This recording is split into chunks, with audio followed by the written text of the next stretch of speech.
I stared at the text message glowing on my phone screen, my thumb hovering over the reply button as a storm of emotions churned inside me. 3 months of silence and now this. I miss you so much. Can we please talk? I made the biggest mistake of my life. My apartment felt suddenly airless as I read her words for the 20th time. Megan. The woman who had shredded my heart and stomped the pieces into dust was now begging for another chance. The universe has a sick sense of humor sometimes. I took a long sip of whiskey, feeling it burn down my throat as I remembered how it all began. 6 months ago, my life had been perfect, or what I'd foolishly believed was perfect. Megan and I had been together for 3 years. I'd been saving for a ring, and Jared, he'd been my best friend since freshman year of college. The three constants in my life, me, her, and him, until two became one against me. The night I found out still replays in my mind with cruel clarity. It was supposed to be a surprise. I'd returned early from a business trip to Chicago, catching a red eye instead of waiting until morning like I'd told Megan. I'd picked up her favorite takeout, pad thai with extra peanut sauce, and a bouquet of stargazer lilies that always made her smile. I still remember balancing the food containers in one hand, flowers in the other, as I fumbled with my key in the lock of our shared apartment. The sound of laughter hit me first. Her laughter, that specific cadence I'd fallen in love with, followed by a deeper, masculine chuckle that I recognized instantly. Something in my gut tightened, but I brushed it aside. Jared was over. No big deal. He and Megan had become friends through me. They hung out sometimes when I was away. I pushed the door open, calling out a cheerful "surprise" that died in my throat when I saw them. They weren't having sex. Sometimes I think it would have been easier if they were. A moment of weakness, of pure physical betrayal. Instead, I walked in on something far more intimate. They were on our couch, the one we'd spent weeks choosing together. His arm around her shoulders, her head resting against him as they scrolled through something on her phone. A bottle of wine on the coffee table, 2 half-empty glasses. The casual intimacy of their posture told me everything before either of them spoke. They sprang apart when they saw me, guilt flashing across both their faces before they could compose themselves. "Alex, you're home early." Megan's voice was high, forced cheerfulness that couldn't mask her discomfort. Jared stood awkwardly. "Hey man, just keeping Meg company while you were gone." He used my nickname for her so casually, as if he had the right. I stood frozen in the doorway, food growing cold in my hands, flowers suddenly absurd. The pieces clicked together with sickening speed. The recent girls' nights. That left her unavailable, the way she'd been guarding her phone. How Jared had been canceling our regular basketball games. They hadn't been cheating on me in the physical sense. Not yet, at least. But something had clearly shifted, a boundary crossed. "How long?" I asked, my voice sounding distant to my own ears. They exchanged a look, a private, knowing glance that excluded me, and that single moment of silent communication between them hurt more than anything else could have. "It's not what you think." Megan started, but I cut her off with a hollow laugh. "That's not what I asked." Jared stepped forward, hands raised in a placating gesture. "Alex, buddy, we were going to tell you." "Tell me what?" My voice had gone dangerously quiet. The food and flowers felt suddenly heavy, so I set them down on the entryway table with exaggerated care. Megan stood, smoothing her shirt nervously. "Alex, please don't be angry. We never meant for this to happen." For what to happen? I knew, but I needed to hear it. Needed the words to make it real. We've developed feelings for each other," she said, her eyes pleading for understanding. "It just happened. We fought it, but not hard enough." I finished for her. Jared took another step toward me. "Man, I know this is a shit situation. You have every right to be pissed. But we wanted to be honest with you." I barked out another laugh. "Honest? You're in my apartment, with my girlfriend, behind my back. That's your version of honesty?" "We were trying to figure out how to tell you," Megan said. "I was going to talk to you when you got back tomorrow." I looked around the apartment I'd shared with her for 2 years. At the photos of us on the walls, the mismatched furniture we'd collected together, the stupid ceramic penguin collection she loved that I'd contributed to every Christmas and birthday. It all suddenly felt like props on a stage, a life that had been more fiction than reality. "So what happens now?" I asked, the calm in my voice surprising even me. "You ride off into the sunset together?" They exchanged another one of those looks that excluded me from their new private world. "I think I should move out," Megan said quietly. "Give us all some space." "Us all," I repeated. "There is no us all anymore, is there?" She flinched but didn't argue. Jared cleared his throat. I should go. We can talk when things are calmer. When things are calmer, I echoed. My body felt numb, operating on autopilot as rage and grief battled beneath the surface. Sure, let's do that. I stepped aside to let him pass. As he reached the door, I couldn't stop myself from asking, was it worth it? Throwing away 8 years of friendship? He paused, his expression pained. It wasn't a choice we made lightly, Alex. Clearly, I said. Get out. After he left, Megan and I stood in terrible silence. The woman I'd planned to propose to, who now felt like a stranger. I'll pack some things tonight, she said finally. Stay with my sister until I can find a place. I nodded mechanically. I am sorry, she added, her voice breaking. I never wanted to hurt you. Something snapped inside me then. But you did it anyway. Both of you. The two people I trusted most in the world. Her eyes filled with tears. I know. I don't expect you to forgive me. But we can't help how we feel. Get your things and go, I said, my voice flat. I don't want to see either of you again. She started crying in earnest then, but moved toward our bedroom, my bedroom now, I suppose, to pack. I walked to the kitchen, picked up the bottle of whiskey we kept for special occasions, and poured myself a generous glass. I stood at the window, staring at nothing as I listened to her crying and moving around the bedroom. The sound of drawers opening and closing, hangers scraping across the closet rod. An hour later, she emerged with a suitcase and a duffel bag. Her eyes were red and swollen, her makeup streaked. I'll come back for the rest when you're at work, she said. If that's okay. I didn't answer, just took another sip of whiskey. She hesitated by the door. Alex, don't. I cut her off. Just don't. And then she was gone, leaving me alone with the takeout I'd never eat, flowers that were already beginning to wilt, and a crushing silence that seemed to echo with everything we'd been and everything we'd never be. That was the first night of what would become the darkest period of my life.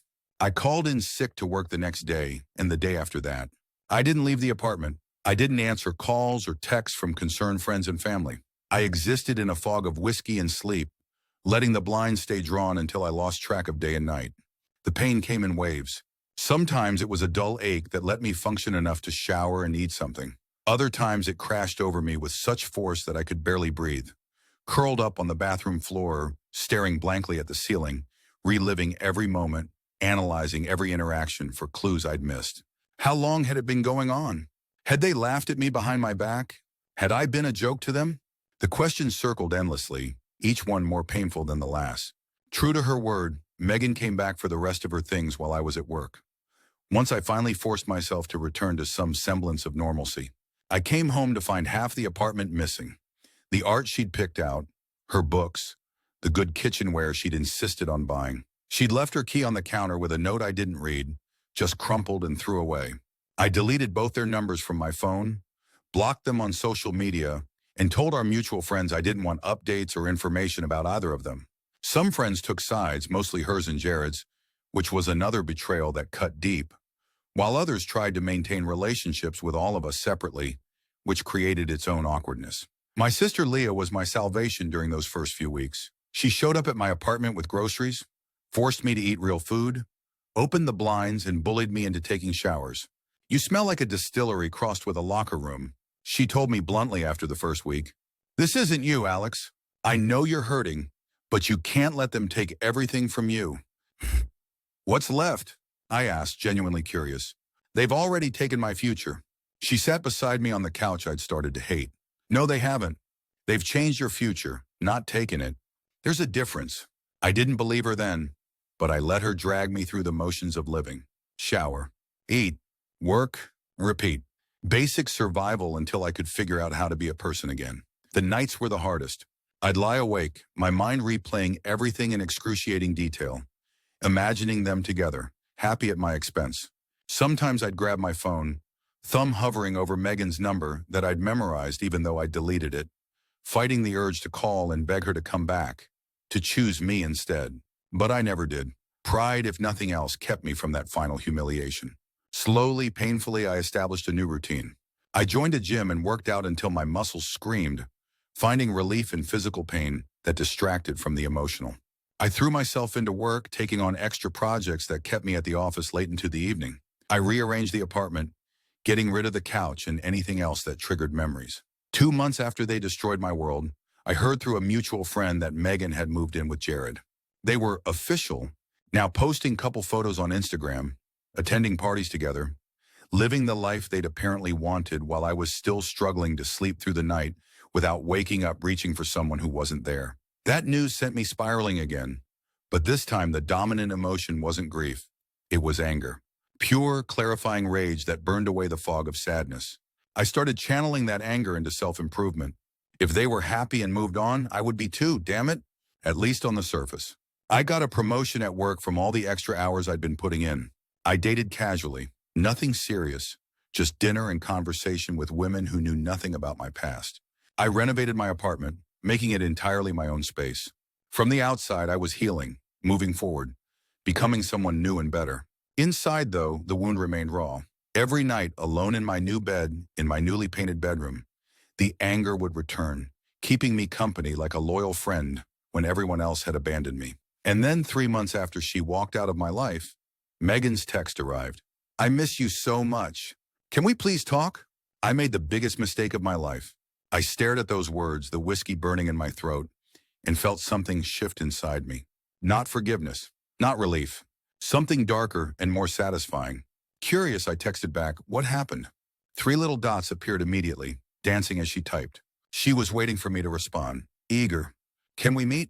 I'd rather talk in person. I considered this. Part of me wanted to tell her to go to hell. A bigger part wanted to know exactly what had happened to bring her crawling back. I'm free tomorrow night, 7 p.m. The coffee shop on Maple. Neutral territory. Public. A place where I could leave easily if needed. Thank you, Alex. I'll be there. I put my phone down and finished my whiskey, feeling strangely calm. For the first time in months, I slept without dreaming of her. The next evening, I arrived at the coffee shop 15 minutes early, chose a table in the corner with a good view of the door, and ordered a black coffee. I dressed carefully, casual but put together in a way that said, I'm doing fine without you.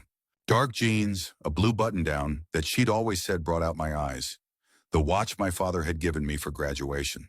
I'd even gotten a haircut that afternoon. She walked in at exactly 7 o'clock, scanning the room until she spotted me. Even with mental preparation, seeing her hit me like a physical blow. She looked thinner, her cheekbones more pronounced. Dark circles under her eyes partially concealed with makeup. Her honey blonde hair was shorter, cut to just above her shoulders. She wore a simple sundress I didn't recognize and clutched her purse like a shield. I didn't stand when she approached, just nodded at the chair across from me. Megan. Alex, she said, her voice carrying a tremor. Thank you for meeting me. You said you wanted to talk. So talk. She flinched at my tone but sat down, placing her purse carefully on the empty chair beside her. Can I get a coffee first? I shrugged. It's a coffee shop. She went to the counter, ordered something complicated with almond milk, and returned a few minutes later looking slightly more composed. You look good, she offered, a tentative smile on her lips. What happened with Jared? I asked, ignoring the compliment. I wasn't here for small talk. Her smile faltered. She wrapped both hands around her mug, staring into it as if it held answers. He left. Left, I repeated. 3 weeks ago. No warning. I came home from work and half his things were gone. He left a note saying he wasn't ready for how serious things had gotten. She laughed bitterly. He said he felt trapped. I took a slow sip of my coffee, processing this. So he ghosted you? She nodded, a tear slipping down her cheek. I tried calling, texting. He blocked me everywhere. His roommate from before moved back into the apartment. I had to find a place on short notice. I'm staying with my sister again until the 1st of the month when my new lease starts. And now you're here, I said flatly. I've had a lot of time to think, Alex. About us, about what I threw away. She reached across the table for my hand, but I pulled back before she could touch me. She withdrew, hurt flashing across her face. I made a terrible mistake. I got caught up in something that wasn't real. What we had was real. Had, I emphasized. Past tense. It doesn't have to be, she said, leaning forward earnestly. I know I hurt you terribly. I know trust takes time to rebuild. But we were so good together, Alex. 3 years of happiness. That counts for something, doesn't it? I studied her face, this woman I'd once thought I'd spend my life with. The familiar curve of her cheek, the small scar above her eyebrow from a childhood fall, the way her eyes widened slightly when she was trying to convince someone of something. All the details I'd memorized and mourned. Let me get this straight, I said carefully. You left me for my best friend. moved in with him, built a life with him. And now that he's dumped you, you want to come back to me. Your backup plan? She flinched. It's not like that. I've realized what's important. Who's important? And if Jared came back tomorrow, begged your forgiveness? What then? I wouldn't take him back, she said firmly. This isn't about him. It's about us. There is no us, Megan. You made sure of that. Another tear fell. I know I don't deserve a second chance, but I'm asking for one anyway. We could start slow. Coffee dates. Rebuilding. I leaned back in my chair considering her, the desperate hope in her eyes. The way she kept fidgeting with her necklace. The one I'd given her for our second anniversary that she apparently still wore. The genuine distress in her expression. Something cold and calculating woke inside me. A plan began to form, hazy at first but quickly taking shape. You really hurt me, I said, letting my voice crack slightly. Both of you. I know, she whispered. I'm so sorry, Alex. More than I can ever express. I looked away as if collecting myself. I don't know if I can trust you again. I understand that. I'll do whatever it takes to prove myself to you. She hesitated. Is there someone else now? No, I said truthfully. No one serious. Hope bloomed on her face. So there's a chance? For us? I appeared to think about it, letting the silence stretch until she looked ready to break. Maybe. A small one. Her smile was like sunshine breaking through clouds. That's all I'm asking for. A chance. It would have to be very slow, I cautioned. And I can't promise anything. Of course, she agreed quickly. Whatever you need. We talked for another hour.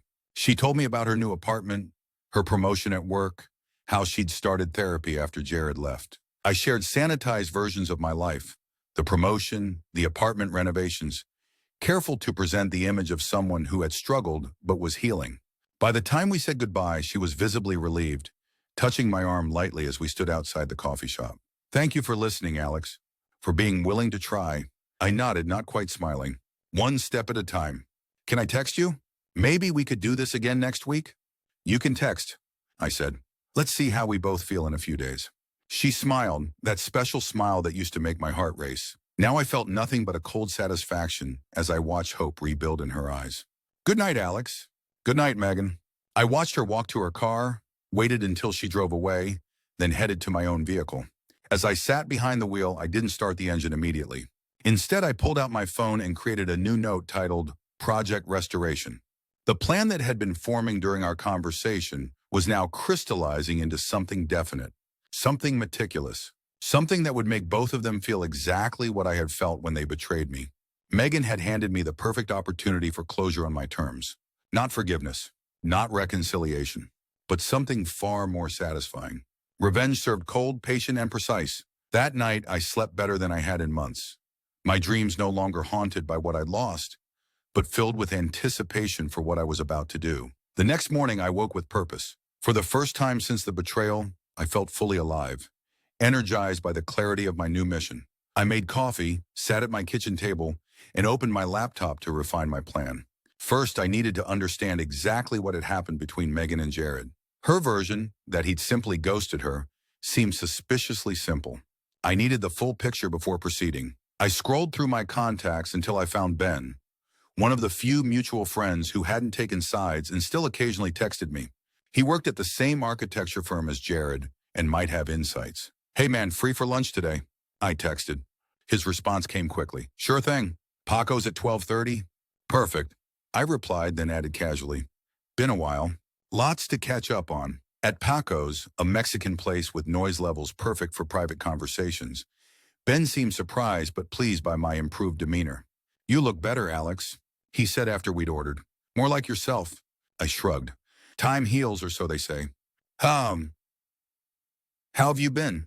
We chatted about work and his recent engagement, carefully avoiding any mention of Megan or Jared until our food arrived. Then, as casually as I could manage, I steered the conversation where I needed it to go. So, random question. Have you seen Jared around the office lately? Someone mentioned he might have left town. Ben's expression shifted, becoming guarded. Yeah, actually. He took a transfer to the Seattle office. Pretty sudden. Seattle? I raised my eyebrows, feigning mild surprise. Huh. Good opportunity, I guess. Ben studied me carefully. You didn't know? I took a bite of my burrito, chewing slowly. Why would I? We haven't exactly been in touch. Right, Ben said, relaxing slightly. It was weird, though. One day he's here, the next he's requesting an immediate transfer. The partners fast-tracked it since they needed someone for that project out there. When was this? I asked, trying to sound merely curious. About 3 weeks ago? The rumor mill had a field day. He hesitated, then added, especially since everyone thought things with Megan were serious. I maintained a neutral expression. Guess not. Ben leaned forward, lowering his voice. Look, I don't want to stir anything up, but since you're asking, word is he met someone else. A client from the Seattle project when she visited our office. That's the real reason for the quick move. I felt a surge of satisfaction, but kept my face impassive. Wow, I shook my head. Karma, I guess. Yeah. Ben looked uncomfortable. Sorry, man. Maybe I shouldn't have. No, it's fine, I assured him. Ancient history now. I've moved on. Good to hear, he said, clearly relieved. You deserve better than how they treated you. Thanks. I changed the subject to safer territory, but my mind was racing with this new information. Jared hadn't just ghosted Megan. He'd repeated the exact same pattern with her that they'd established with me. He'd found someone new, someone more exciting, and discarded her without a second thought. The poetic justice was almost too perfect. After lunch, I did some social media reconnaissance. While I'd blocked both Megan and Jared, their profiles were still public. Scrolling through Jared's recent posts confirmed Ben's story.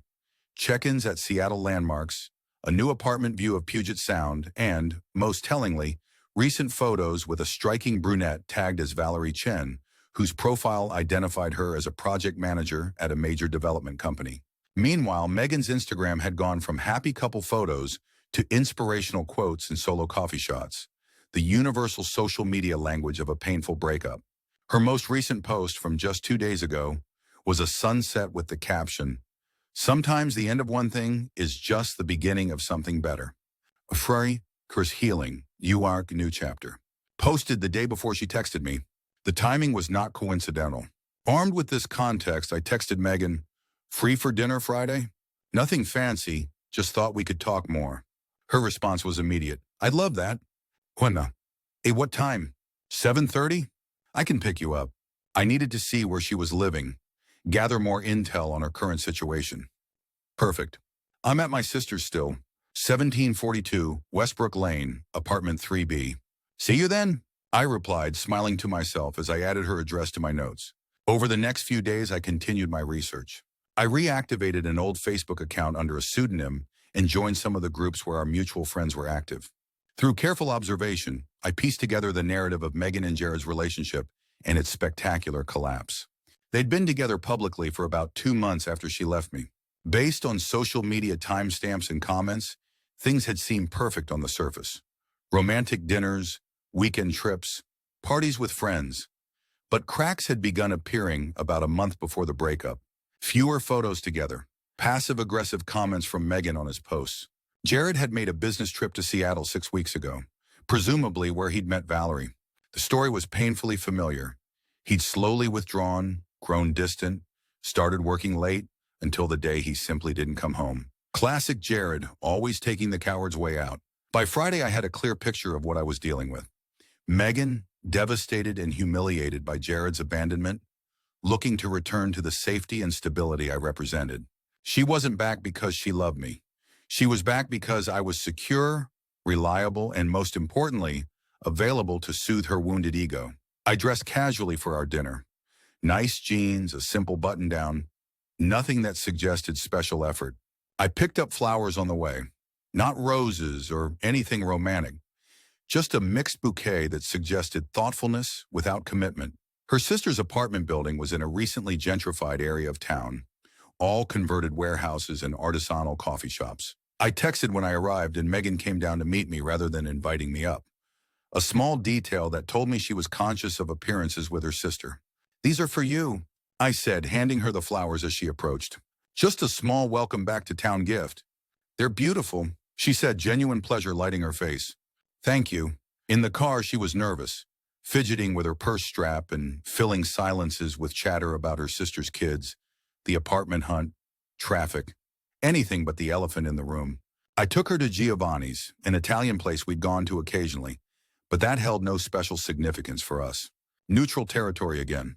After we ordered, the pretense of casual conversation ran out. She took a deep breath. So, this is strange, isn't it? A bit, I admitted. 3 months ago, I never expected to be sitting across from you again. She looked down at her water glass. I never expected to want to be sitting across from you again. She winced. That came out wrong. I know what you meant, I said, keeping my tone gentle. Things change. People change. I have changed, she said earnestly. This whole experience, it's made me reevaluate everything. I nodded encouragingly, the perfect image of understanding and openness. Tell me about it. What happened with you and Jared? The full story, not just the ending. She looked surprised at my directness, but seemed relieved to have permission to unburden herself. At first it was exciting, she admitted, guilt flashing across her face. The newness of it, the intensity. But it wasn't built on anything real. About a month in, we started fighting. Small things at first. He was messy, I was too organized. He wanted to go out all the time. I wanted quiet nights in. The exact opposite of us. I nodded, sipping my water. Go on. He started working late, taking weekend trips to Seattle for this big project. When he was home, he was distant, always on his phone. She laughed bitterly. I actually accused him of cheating, and he had the nerve to act offended. Was he cheating? I asked, already knowing the answer. Her eyes filled with tears. After he left, I found out he'd been seeing someone from his Seattle project, Valerie. She's perfect, of course. Successful, beautiful, exciting. She wiped at her eyes. The irony isn't lost on me. That you did to me what he did to you, I supplied. She flinched. Yes, I deserve this. I know I do. Karma and all that. I reached across the table and briefly touched her hand, the first physical contact I'd initiated. I don't believe anyone deserves to be hurt like that, Megan. Not even you. The gratitude in her eyes was pathetic and satisfying all at once. You always were the better person, Alex. Our food arrived, giving me a moment to compose my next approach. As we ate, I kept the conversation lighter, asking about her job, her new apartment prospects, letting her relax into the familiar rhythm of our old dinners together. I laughed at her jokes, remembered details about her coworkers to ask about, played the role of the man who had once loved her. By dessert, she was leaning forward, eyes bright, cheeks flushed with wine and attention. I've missed this, she confessed. Talking to you, being with someone who actually listens. I've missed certain things too, I admitted, allowing vulnerability to show.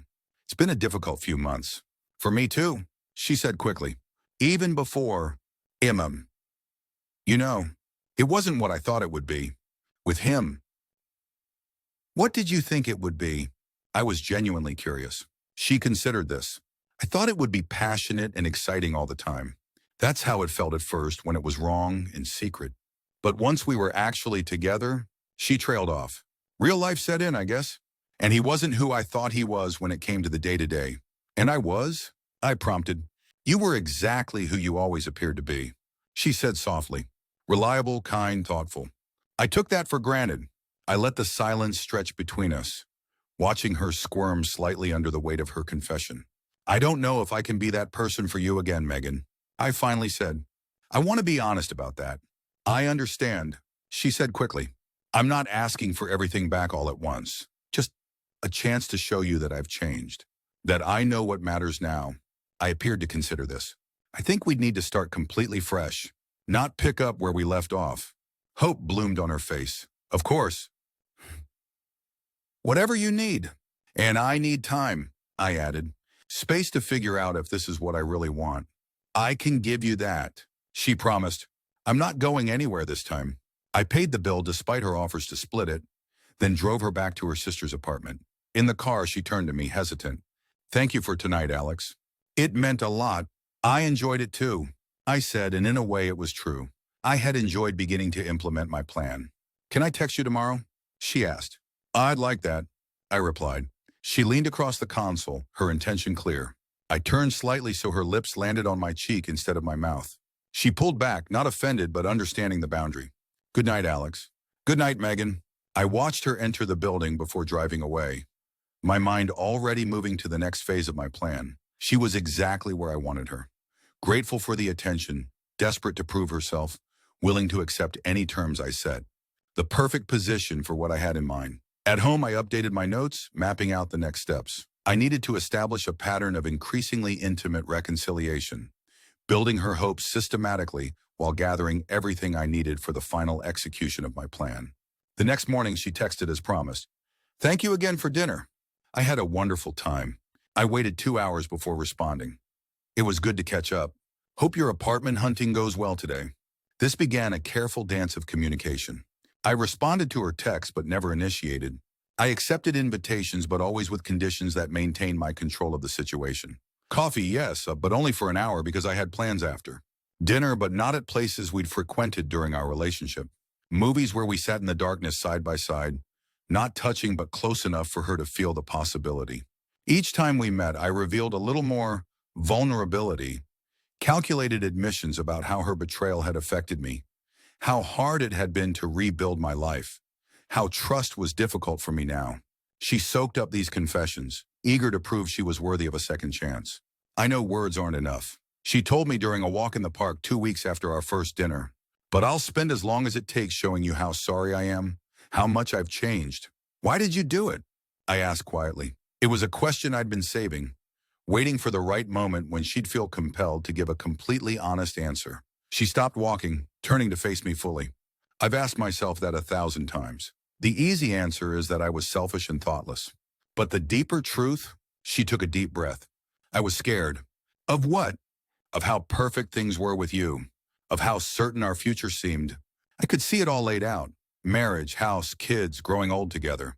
And it terrified me that I wanted it so badly. Her eyes filled with tears. So when Jared started paying attention to me in that way, it felt like an escape hatch. A way to blow up the perfect future that scared me before I was completely trapped in it. "So you weren't unhappy with me," I clarified. "You were unhappy with the idea of certainty." "Yes," she whispered. "And it was the stupidest thing I've ever done. Because that certainty, that future with you, is all I want now." I nodded slowly, as if processing this revelation, while inwardly I was coldly cataloging her admission as another weapon in my arsenal. She hadn't left because of any failing on my part. She hadn't left because Jared was better. She'd left because she was a coward who destroyed what we had out of her own insecurity. "Thank you for being honest," I said finally. She reached for my hand, and this time I let her take it. "Does that help at all? Understanding why?" "It helps," I said.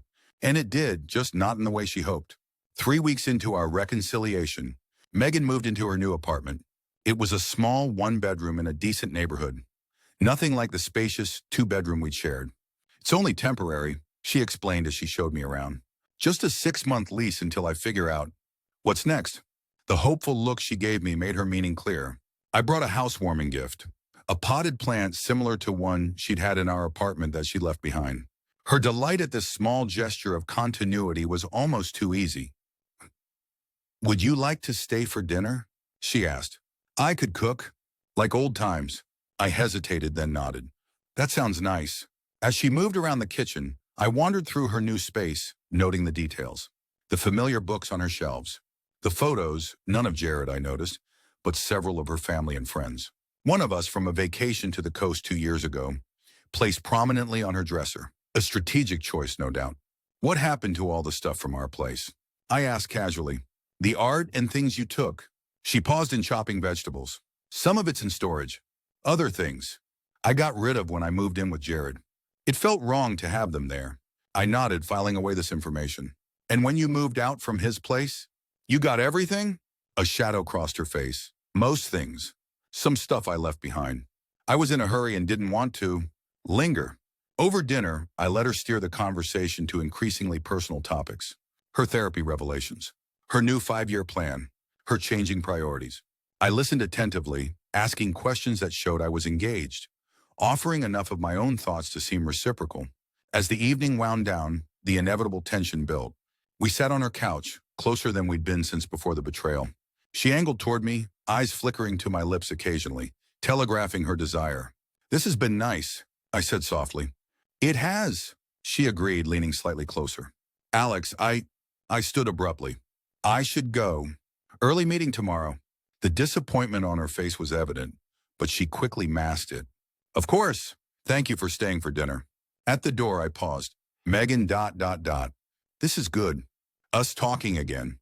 taking it slow. I think it's what we need. Her smile was radiant. I think so too.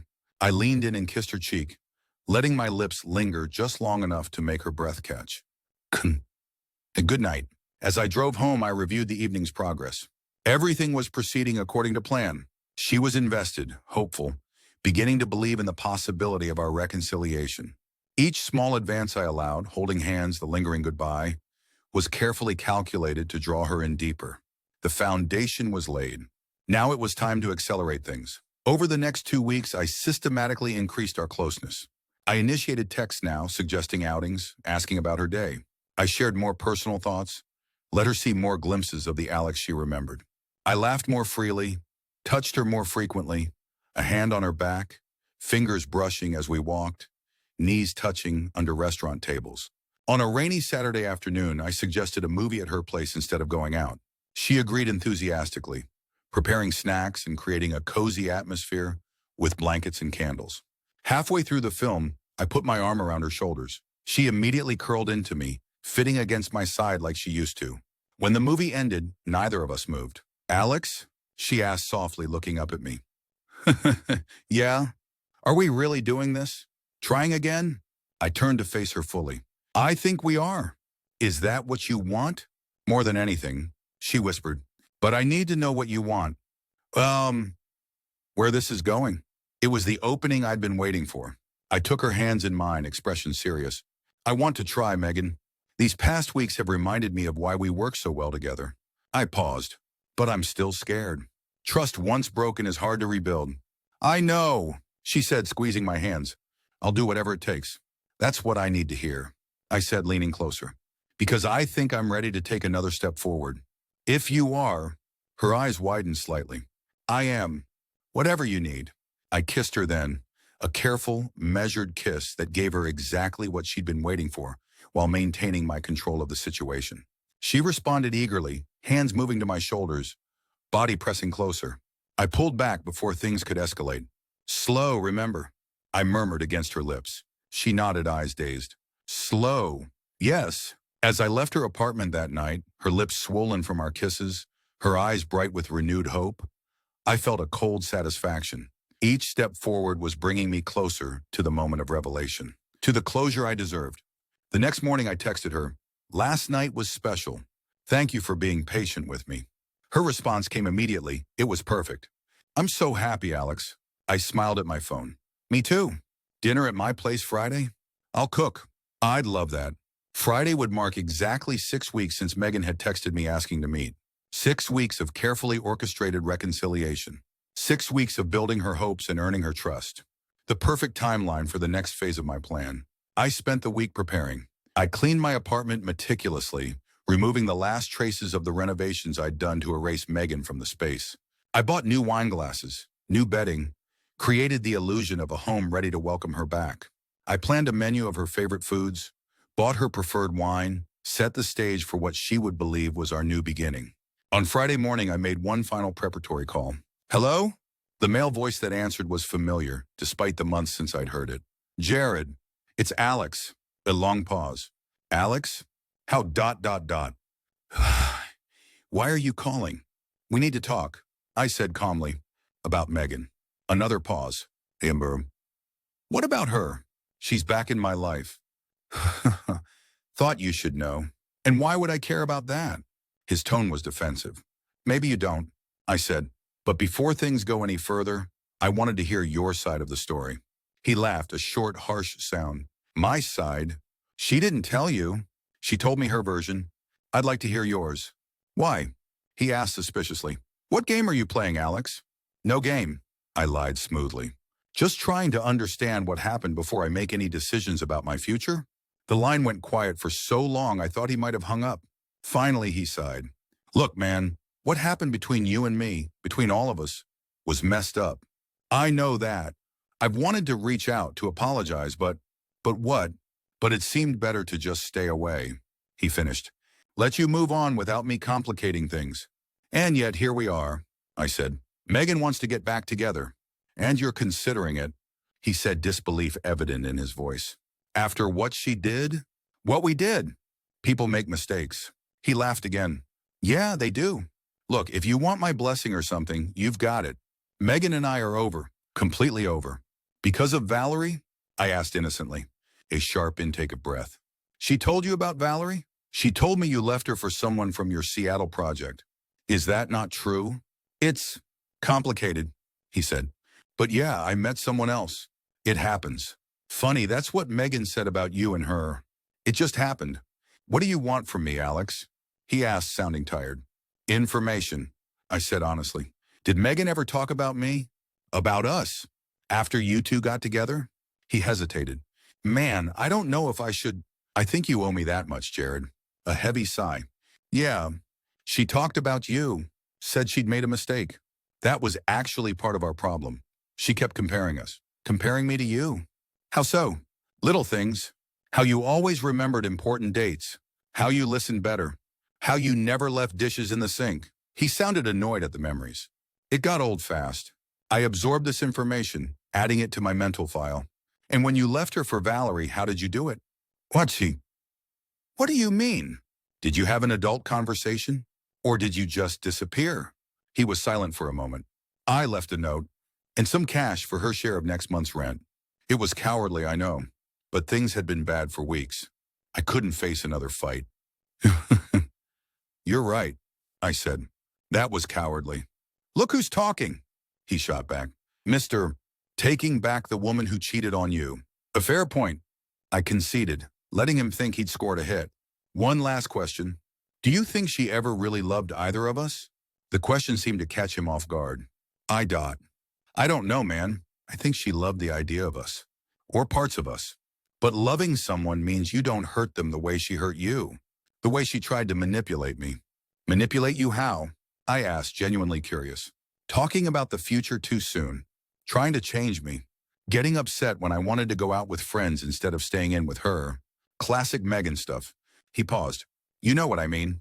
You dated her for 3 years. I did know, but I wanted him to keep talking.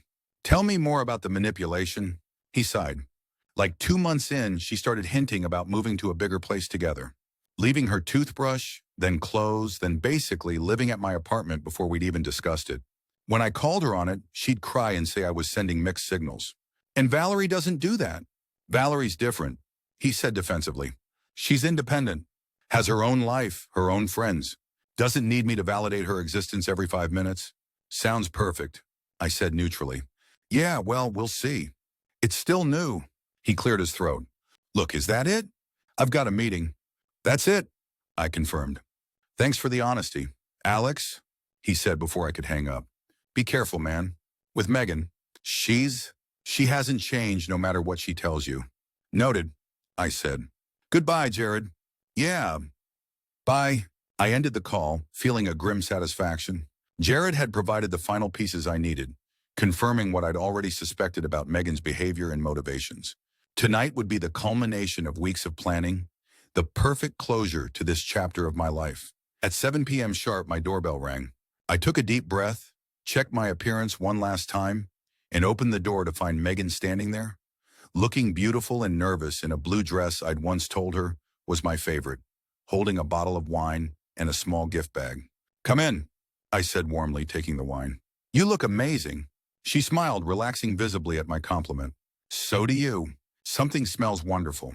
Your favorite, I said, leading her into the apartment she'd once called home. Coquelin. Her eyes widened. You remembered. Of course, I said, taking her coat. Some things you don't forget. She looked around the apartment, taking in the changes I'd made. New furniture, new paint, new art on the walls. A completely transformed space with no traces of our shared history. It's so different, she said softly. But nice. Very you. That was the idea, I replied, handing her a glass of wine. A fresh start. She raised her glass. To fresh starts. We clinked glasses, and I watched her take a sip, completely unaware of what was coming. The evening proceeded exactly as I'd planned. Dinner was perfect. The conversation flowing easily as I deliberately steered us down memory lane, reminiscing about good times while carefully avoiding mention of how things had ended. I asked about her family, her job, her plans for the future, all the questions of someone invested in being part of that future. After dinner, we moved to the couch with our wine. I sat close to her, our knees touching. She'd grown increasingly tactile throughout the evening, touching my arm when she laughed, brushing hair from my face, testing the new boundaries. I have something for you, she said, reaching for the gift bag she'd brought. It's nothing big, just something I thought you should have back. I opened the bag to find a small velvet box. Inside was the watch she'd given me for our second Christmas together, the one I'd left behind when packing her things. I kept it, she admitted. Even when I was with Jared, I couldn't bear to get rid of it. I slipped it onto my wrist, noting how perfectly it still fit. Thank you. This means a lot. She leaned closer. I've missed you so much, Alex. These past weeks have been like coming home. I reached out, brushing my fingers against her cheek. I've missed parts of us too. She turned her face into my touch. Just parts? The good parts, I clarified. The real parts. She kissed my palm, then moved closer until our faces were inches apart. Can I stay tonight? It was the question I'd been waiting for. The final piece falling into place. I hesitated, letting her see calculation in my eyes, letting her think I was weighing the decision. Are you sure that's what you want? I asked quietly. I've never been more sure of anything, she whispered. I kissed her then, with all the passion she expected, leading her to believe this was the reconciliation she'd been working toward. Her arms wound around my neck, her body pressing against mine with familiar urgency. I lifted her, carrying her to the bedroom. My bedroom, with its new bed and new memories waiting to be made. What happened next was calculated down to the last detail. Every touch, every word, designed to make her believe she'd won me back completely. That her path to redemption was clear and certain. I gave her exactly what she wanted, what she thought she needed. Afterwards, she lay curled against me, tracing patterns on my chest, her expression one of pure contentment. I love you, Alex, she murmured sleepily. I never stopped, not really. I kissed her forehead. Get some sleep. She smiled, nestling closer, and was asleep within minutes, exhausted by emotion and wine and the false security of being back in my arms. I lay awake, watching the minutes tick by on the clock, waiting for the perfect moment to execute the final phase of my plan, the part that would bring this whole charade to its carefully orchestrated conclusion, the part where Megan would finally understand exactly what she had done and what it had cost her. Morning light filtered through the blinds as I felt Megan stir beside me. I'd been awake for hours, watching her sleep, waiting for this moment. She blinked awake slowly, confusion crossing her face briefly before recognition dawned, followed by a warm smile. Good morning, she murmured, reaching for me. I sat up, putting slight distance between us. Morning. Coffee. She nodded, stretching languidly. Please. I pulled on sweatpants and a t-shirt, leaving her in bed as I went to the kitchen. I made coffee with mechanical precision, my mind focused on what was about to unfold. When I returned with 2 mugs, she was sitting up in bed, my sheet pulled around her, looking soft and vulnerable in the morning light. Thank you, she said, taking the coffee. Last night was perfect, Alex. I've missed this. Missed us. I sat on the edge of the bed, not touching her. We need to talk, Megan. Her smile faltered slightly. That sounds serious. It is. I took a deep breath, as if steeling myself for a difficult confession. There's something I haven't told you. Something you need to know before this goes any further. Concern flickered across her face. What is it? You can tell me anything. I set my coffee down carefully. I spoke with Jared yesterday. She froze, mug halfway to her lips. You ... What? Why none? Well, why would you do that? I needed to hear his side of things. Understand what really happened. She set her mug down with a shaky hand. Alex, whatever he told you, he didn't tell me anything I hadn't already figured out. I interrupted. About you. About him. About all of this. What are you saying? Her voice had gone small, uncertain. I stood, moving away from the bed. Get dressed, Megan. We should have this conversation when you're not naked in my bed. The color drained from her face, but she nodded, gathering the sheet around her as she collected her clothes from the floor. I left the room, giving her privacy while I waited in the living room, standing by the window. When she emerged a few minutes later, she transformed back into the composed woman who'd arrived for dinner the night before, though her hair and makeup betrayed the intervening activities. Alex, please, she began. Whatever Jared said, sit down, I said quietly, gesturing to the couch. She sank onto it, hands clasped tightly in her lap. You're scaring me. Good, I said simply. You should be scared. She flinched as if I'd struck her. I don't understand. I remained standing, maintaining the physical advantage. 6 weeks ago, you texted me saying you'd made the biggest mistake of your life. That you missed me. That you wanted another chance. She nodded cautiously. Yes, and I meant it. I still mean it. No, you didn't, I said coldly. You didn't miss me. You missed what I represented. Security, stability, a safety net after Jared discarded you for someone else. That's not true, she protested. I realized I still had feelings for you long before Jared and I ended. Another lie, I noted. According to Jared, you were comparing us constantly, making him feel inadequate. That's not the behavior of someone who regrets their choice. That's the behavior of someone trying to mold their new boyfriend into a version of their ex. She blanched. He had no right to tell you that. He had every right, I countered, just as I had every right to know exactly what I was getting myself into.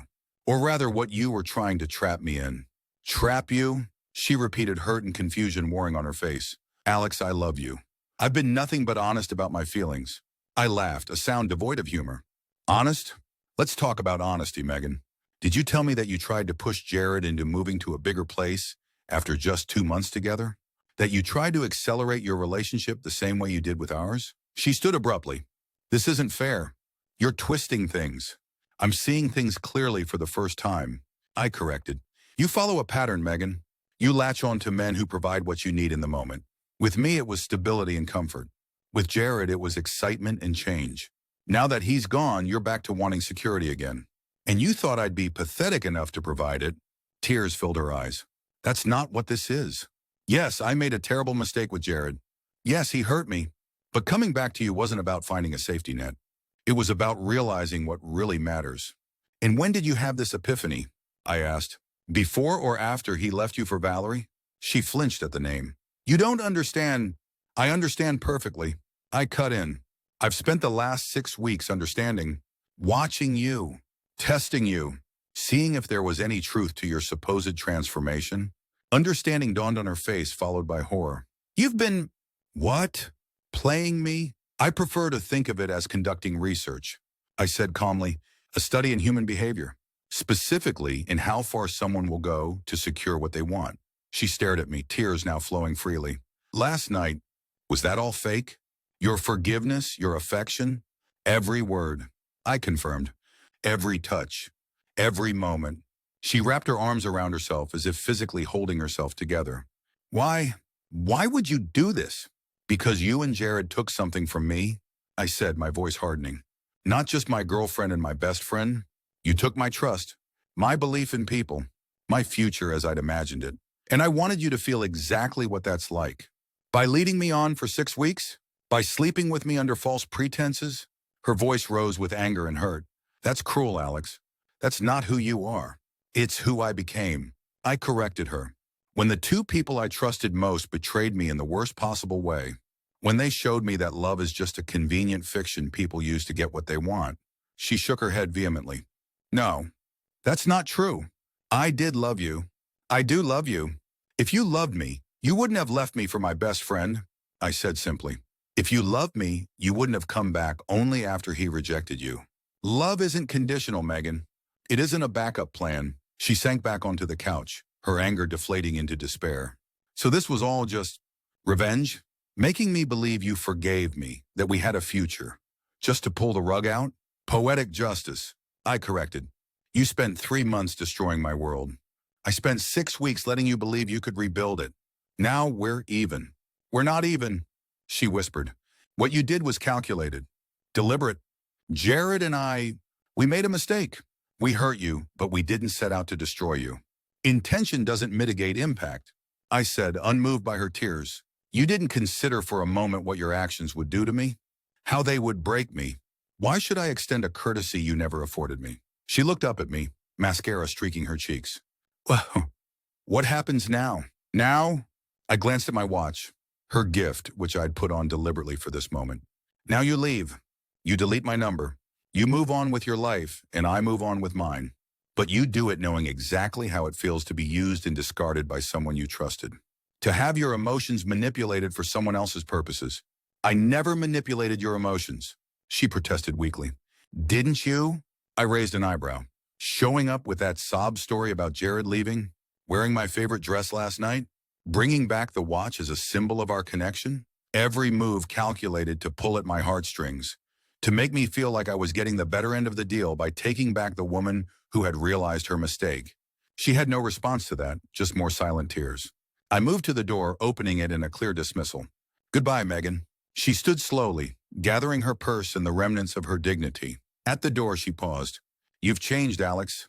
The man I loved would never have done something this cruel. The man you loved died the night he walked in and found you with his best friend. I replied, this is who I am now. And ironically, I have you to thank for that clarity. She searched my face, perhaps looking for any crack in my resolve, any hint of the man she'd once known. Finding none, she squared her shoulders. I hope this brought you the closure you needed, she said quietly. I hope hurting me healed something in you. It wasn't about healing, I told her honestly. It was about balance, equilibrium. Now we've both experienced the same pain, the same betrayal. The scales are balanced. They're not, she whispered, because I really did love you. And I really did want to try again. Whatever you believe, that was real. With that, she walked out of my apartment and my life, her shoulders shaking with suppressed sobs. I closed the door behind her, leaning against it as the apartment fell into silence. The revenge I'd planned so meticulously was complete. Megan had experienced exactly what I'd experienced. The false hope, the built trust, the devastating revelation that it had all been a lie. Justice, cold and precise. I should have felt triumphant, vindicated. Instead, I felt hollow. I moved to the window, watching as she emerged from the building below, fumbling with her phone, probably calling a rideshare or her sister. Her posture was crumpled, defeated. I'd done that. I'd broken her the way she'd broken me. The scales were balanced, as I told her. But balance, I was discovering, didn't equal peace. I turned away from the window and surveyed my apartment, the stage setting for my elaborate revenge. The dinner dishes still in the sink, the wine glasses on the coffee table, the rumpled bed visible through the open bedroom door, all evidence of a night that had meant everything to her and nothing to me. I began cleaning mechanically, erasing the traces of her presence from my space once again. As I washed the wine glasses, I thought about Jared in Seattle with his new girlfriend, clueless about his role in my revenge against Megan. He deserved his own reckoning, but that was a project for another day perhaps, or perhaps not. The emptiness I felt in the aftermath of this morning's confrontation made me question whether more revenge would fill the void or merely expand it. My phone buzzed with a text. I dried my hands and checked it, half expecting a desperate plea from Megan. Instead, it was my sister Leah. Still on for lunch today? Mom's asking if you're bringing anyone. The question struck me as suddenly absurd. Bringing anyone? The woman I'd spent the night with? Who I'd systematically destroyed this morning? The ex-girlfriend who'd betrayed me with my best friend? The man I'd become in the wake of their betrayal? I texted back, just me today. See you at 1. I returned to cleaning, scrubbing harder than necessary at a wine stain on the counter. The red liquid had dried overnight, resistant to my efforts, leaving a faint shadow even after I'd removed the visible traces. A fitting metaphor, perhaps, for what Megan and Jared had done to me. For what I'd just done to her. The stain might fade, but it would never completely disappear. None of us would ever be who we were before. As I finished cleaning, a peculiar calm settled over me. It wasn't happiness or satisfaction, but something more nuanced. The quiet after a storm, when the damage is done, and the only option is to rebuild. Not closure exactly, but an ending nonetheless. I checked my watch. Megan's gift, which I removed and placed in a drawer. It was time to move forward, to become someone new again. Someone neither defined by betrayal nor revenge. I showered, dressed, and prepared to join my family for lunch. As I locked my apartment door, I made a decision. This would be the last day I allowed Megan and Jared to occupy space in my mind. Their chapter was finished. The book of their betrayal closed. Whatever came next would be written on clean pages, unmarked by the past. At least that was what I told myself as I stepped into the elevator and pressed the button for the lobby. But deep down, I knew that some stories don't end cleanly. Some betrayals leave permanent marks, and some forms of closure open doors to entirely new kinds of pain. But that's a different story altogether. 3 months after my calculated revenge against Megan, I sat across from my therapist, Dr. Winters, a woman in her 50s with shrewd eyes and an unnerving ability to see through my deflections. This was our 8th session, though only the first where I'd finally admitted the full extent of what I'd done. So you meticulously planned and executed this elaborate scheme to hurt Megan the way she hurt you. She summarized, her voice neutral. And did it work? Did it give you the closure you were seeking? I shifted in the leather chair, uncomfortable under her steady gaze. At first, I thought it did. I'd restored balance, made things even. But, she prompted, but balance isn't the same as peace. I admitted, echoing the thought I'd had the morning Megan left my apartment for the last time. I thought I'd feel, I don't know, vindicated. Instead, I just felt empty. Dr. Winters nodded thoughtfully. Revenge rarely provides the satisfaction we imagine it will. It's a bit like drinking salt water to quench your thirst. It only makes you thirstier. I'd started therapy not by choice, but by necessity. 2 weeks after Megan walked out of my life, I'd found myself unable to sleep, plagued by dreams where I was alternately the victim and the villain. My work performance suffered. My sister Leah had finally intervened after I missed 2 family dinners in a row, showing up at my apartment with takeout and an ultimatum. Get help, or she'd camp out on my couch indefinitely. I still don't regret it. I told Dr. Winters, a half-truth at best. She deserved to understand what she'd done. Did she, though? Dr. Winters asked. Deserve it? Yes, I said firmly, then hesitated. Maybe. I don't know anymore. That was the problem with revenge, I was learning. The certainty that fueled it couldn't survive its execution. Once done, questions multiplied where conviction had once stood. Tell me about your nightmares again, she said, changing tack. I sighed, rubbing my eyes. They're always the same. I'm either discovering Megan and Jared together, feeling that same gut punch of betrayal, or I'm the one delivering the final blow to Megan, watching her crumble. Sometimes the dreams blend together, and I can't tell who's hurting whom, and which disturbs you more. I considered this. The second one, I admitted reluctantly. When I'm the one causing pain, she made a note. That tells us something important, doesn't it? I didn't answer, but we both knew it did. My guilt, despite my insistence that I'd merely balance the scales, was revealing a deeper truth about the person I still was, or at least the person I wanted to be. After the session, I walked through the park near Dr. Winters' office, needing fresh air and space to process. It was early autumn, the leaves just beginning to turn, the air carrying that distinctive crispness that always made me feel like new beginnings were possible. My phone buzzed with a text from Ben, the friend who'd unwittingly provided intelligence for my revenge plot. Drinks tonight? Got some news. I hesitated before responding. Since my revenge against Megan, I'd been selectively avoiding our mutual friends, unsure if word of what I'd done had spread, uncomfortable with the thought of defending or explaining my actions. Sure, I texted back after a moment. Joey's at 8? Perfect, he replied. I pocketed my phone and continued walking, my mind drifting back to the aftermath of that final morning with Megan. She'd texted me once, 3 days after she'd left my apartment. What you did was cruel beyond anything I could have imagined from you. I won't contact you again, but I want you to know that you succeeded. I understand now. I hope that knowledge brings you whatever peace you're looking for. I hadn't responded. What was there to say? She was right. I had been deliberately cruel, calculating in my revenge in a way she and Jared had never been in their betrayal. Their sin had been selfish thoughtlessness. Mine had been premeditated emotional destruction.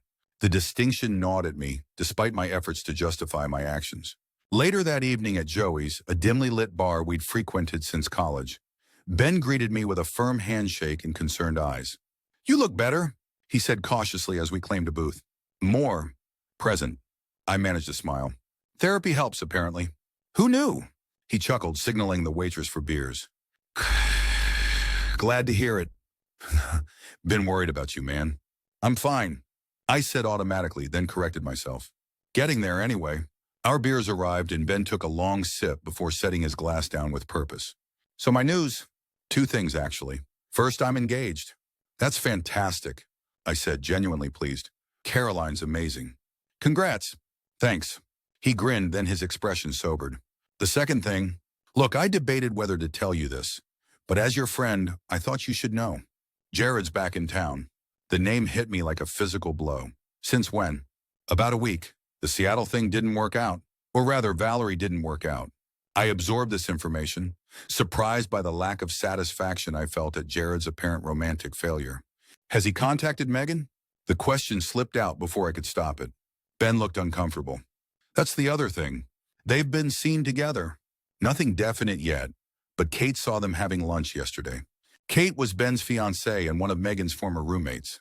The social circles in our mid-sized city were frustratingly small. Huh, I said, taking a deliberately casual sip of beer. Good for them, I guess. Ben studied me. You're taking this better than I expected. I shrugged. What did you expect? A meltdown? It's been months, Ben. I've moved on. He nodded slowly, clearly not entirely convinced. Right. Good. That's good. We moved on to safer topics. His upcoming wedding, my recent promotion, a mutual friend's disastrous attempt at starting a food truck business. But beneath our conversation, my mind was processing what Ben had shared. Jared was back, possibly reconnecting with Megan. The thought should have angered me. Instead, I felt something more complex, a mix of curiosity, resignation, and a strange sense of completion, as if a story I'd been reading was revealing its final chapter. Walking home from the bar, slightly buzzed from 3 beers, I pulled out my phone on impulse and did something I hadn't done in months. I checked Megan's Instagram. Her profile was still public, though her posts had grown infrequent. The most recent was from a week ago, a sunset over the city skyline with no caption. The comments included one from a familiar username, Jared's, a simple heart emoji. I put my phone away feeling oddly detached. If they were reconnecting, what did it matter to me? Our chapter was closed. My revenge executed. The scales balanced as I told Megan that morning. Yet as I unlocked my apartment door, a question nagged at me. If Megan and Jared found their way back to each other after all this time, after all the pain, what did that say about their connection? About the relationships I'd been so determined to destroy? I poured myself a whiskey, a habit I'd been trying to break, and sat by the window, watching the city lights below. Dr. Winners would have a field day with my reaction to tonight's news, I thought wryly. The patient who orchestrated elaborate revenge, now contemplating the meaning of his target's potential reconciliation. The whiskey burned pleasantly as I swallowed, the familiar warmth spreading through my chest. I hadn't told Dr. Winners about my occasional nightcap habit. Some secrets were still mine to keep. My phone buzzed with a text from Leah. Dinner Sunday? Mom's making lasagna. I'll be there, I responded, grateful for my sister's consistent presence. While friends had drifted away during my darker months, Leah had remained steadfast, neither judging my spiral nor enabling it. As I prepared for bed, I caught myself in the bathroom mirror, really looking at my reflection for the first time in weeks. The dark circles under my eyes had faded. The tight, angry set of my mouth had softened. I looked more like myself, the self from before Megan and Jared, before betrayal and revenge had rewritten my understanding of who I was. That night, I dreamt not of Megan or Jared or the pain we'd inflicted on each other, but of an empty beach at sunrise, waves washing away footprints in the sand. I woke feeling lighter than I had in months. Progress, I thought, small but real. The universe, however, had other plans for my recovery. 2 days later, I was leaving my office building when I spotted a familiar figure across the street. Tall, athletic build, the distinctive walk I'd recognize anywhere. Jared. He hadn't seen me yet, his attention on his phone as he waited for the light to change. I had a moment to decide, confront him or slip away unnoticed. The old me, the revenge-plotting me, would have seen this as an opportunity. The new me, the one trying to heal, knew better. I turned quickly, intending to take the side exit, but fate intervened in the form of my boss calling my name from the building entrance. Jared's head snapped up at the sound, his eyes finding mine across the distance. Recognition, surprise, and something like guilt flashed across his face in quick succession. The light changed, and after a moment's hesitation, he crossed the street toward me. Alex, he said, stopping a cautious distance away. I thought that might be you. Jared, I acknowledged, keeping my voice neutral. Heard you were back in town. He nodded, shifting uncomfortably. Yeah, about a month now. The Seattle thing. He trailed off. It didn't work out. I finished for him. So I heard. An awkward silence stretched between us. 5 years of friendship and betrayal condensed into the space of a sidewalk encounter. You look good, he finally said. Healthy. Thanks, I replied, unsure what else to say. You too. Another silence. A couple brushed past us, forcing us closer together. Look, Jared began, running a hand through his hair. A nervous gesture I remembered from countless study sessions and basketball games. I know this is weird, us running into each other. I've been meaning to reach out, actually. Have you? I asked, skepticism clear in my tone. Yeah, He met my eyes directly for the first time. To apologize. Properly. Not over the phone, but face to face. I studied him, searching for insincerity and finding none. Just tired regret in the eyes of someone who had once been my closest friend. "I'm listening," I said finally. He glanced around at the busy sidewalk. "Not here, maybe. There's a coffee place around the corner." I hesitated, then nodded. "Lead the way." The coffee shop was quiet, only a few patrons scattered among the tables. We ordered black coffee for me, some complicated latte for him, and found a corner table away from others. "So," I prompted once we were seated, "this apology." Jared wrapped his hands around his mug, staring into it as if gathering courage. "What happened with me and Megan, behind your back, it was unforgivable." "I know that. I've known it from the moment you walked in and found us together, yet you did it anyway," I observed. "Yes." He looked up, his expression pained. "I could give you excuses. Say it just happened, that we fought it. But the truth is, I was selfish. I wanted something that wasn't mine to take, and I took it anyway, knowing what it would cost you. What it would cost our friendship." His frankness surprised me. I'd expected justifications, not this raw admission. "And was it worth it?" I asked, echoing the question I'd posed the night I discovered them. He shook his head slowly. "No, not even close. I lost my best friend. And what Megan and I had, it fell apart almost immediately after becoming real. I heard you ghosted her," I said, unable to keep the edge from my voice. "Left her high and dry for someone else. Ironic, given how you two started." He flinched. "Yeah, not my proudest moment.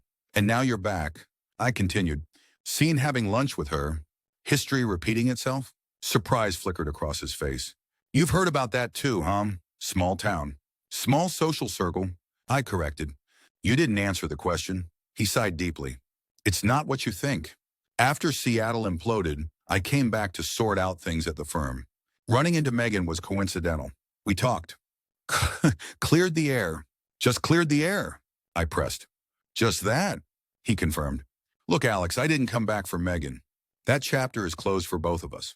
I came back because this is home, and I need to make things right with the people I hurt. Starting with you." I took a sip of my coffee, buying time to process his words. "Why should I believe anything you say?" "You shouldn't," he admitted readily. "I haven't earned that trust back. I'm just hoping you'll give me the chance to try." I studied him across the table. This man who had been my friend since freshman orientation, who had been my groomsman in countless hypothetical futures, who had betrayed me in the most fundamental way possible. I searched for the anger that had fueled me for so long and found only tired resignation. "I don't know if that's possible, Jared," I said honestly. "I understand." He nodded, disappointment clear in his eyes. "But I had to try. You were the best friend I ever had, Alex. And I threw that away for nothing in the end." The sincerity in his voice was unmistakable. Had I encountered him months ago, at the height of my anger, I might have dismissed it as manipulation. Now I recognized it as the same regret that occasionally colored my own reflections on how I'd handled Megan's return. "I appreciate the apology," I said finally, "but I can't promise anything beyond that. Too much has happened." "Fair enough." He took a sip of his latte.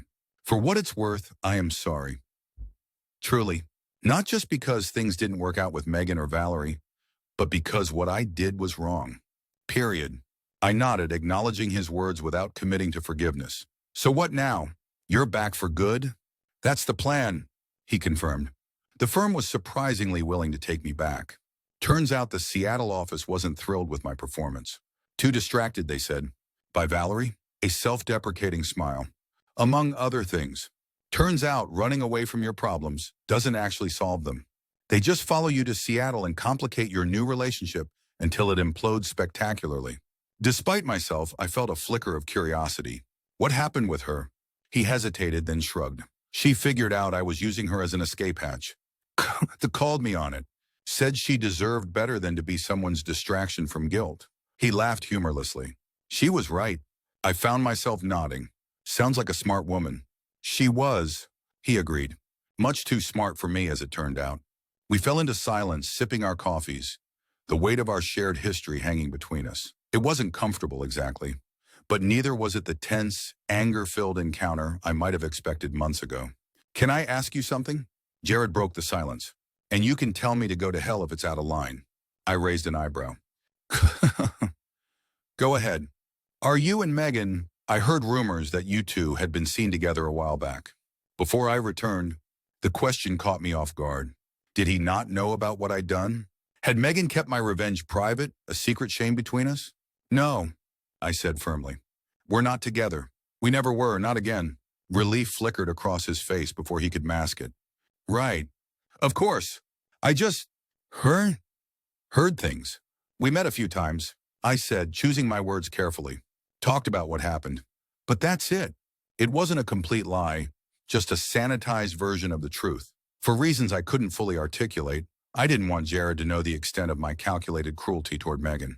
Not out of concern for his feelings toward her, but because admitting it would reveal a version of myself I was trying to leave behind.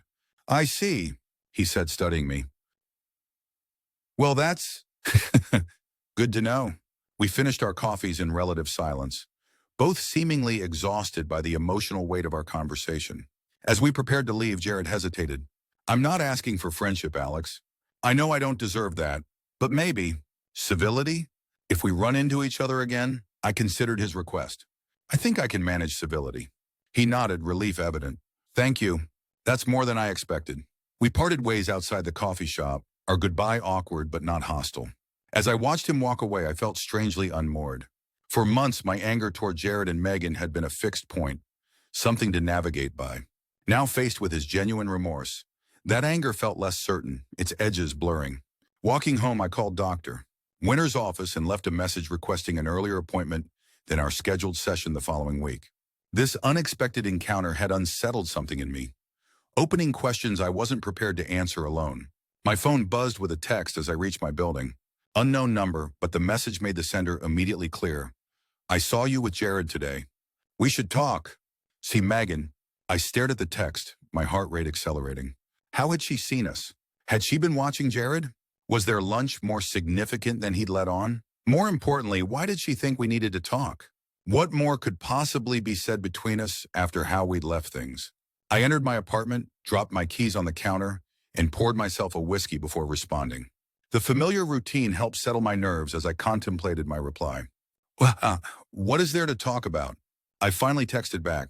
3 dots appeared immediately, dancing as she typed. She'd been waiting for my response.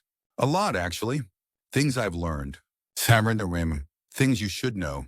Cryptic, which wasn't like Megan. She'd always been direct, sometimes painfully so. I'm not interested in rehashing the past, I replied. This isn't about the past. Not entirely. Please, Alex. One conversation? I hesitated, whiskey glass halfway to my lips. The wise choice would be to ignore her, to maintain the clean break I'd engineered that morning in my apartment. But curiosity, always my weakness, gnawed at me. When and where? I asked against my better judgment. Tomorrow evening? The Botanical Gardens. 6 p.m. by the fountain. The Botanical Gardens. Neutral territory. Public. Easily exited if needed. She was using my own strategy against me.